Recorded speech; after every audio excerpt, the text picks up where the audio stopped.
Hi guys, আসসালামু আলাইকুম। Cooking with Shikha channel থেকে আপনাদের সবাইকে স্বাগতম। ভিডিওর শুরু দেখে নিশ্চয়ই আজ করতে পারছেন। হ্যাঁ গাইস, আমি আজকে দেখাবো আপনাদের কিভাবে ক্যারামেল দুধ চা তৈরি করতে হয়। সুতরাং কথা না বাড়িয়ে চলুন শুরু করা যাক। শুরুতেই আমি 2 কাপ চায়ের জন্য একটি পাত্রে 2 চামচ চিনি নিয়ে নিব। এরপর চুলা মিডিয়াম আঁচে রেখে চিনিগুলো ভালোভাবে নেড়ে নিব। কিছুক্ষণ এভাবে নাড়লে দেখবেন চিনিগুলো গলতে আরম্ভ করেছে।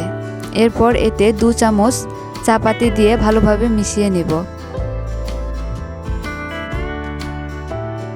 এভাবে কিছুক্ষণ মেশানোর পর এতে প্রায় 400 ml দুধ অ্যাড করব।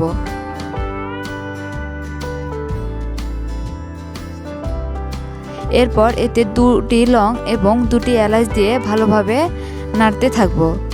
এক্ষেত্রে চুলার আঁচ বাড়িয়ে দিতে হবে। এভাবে প্রায় 3 থেকে 4 মিনিট নাড়ানোর পর দেখবেন চায়ের কালার ধীরে ধীরে পরিবর্তন হচ্ছে এবং আকর্ষণীয় হচ্ছে।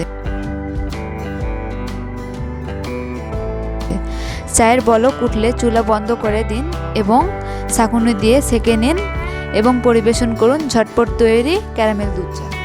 ভিডিওটি ভালো লেগে থাকলে চ্যানেলটি সাবস্ক্রাইব করতে ভুলবেন না আর নিচে রাখা বেল আইকনটিতে চাপ দিয়ে দিন। পরবর্তী ভিডিওটিতে আপনারা কোন রেসিপি দেখতে চান তা অবশ্যই জানাবেন কমেন্টে। Thank you.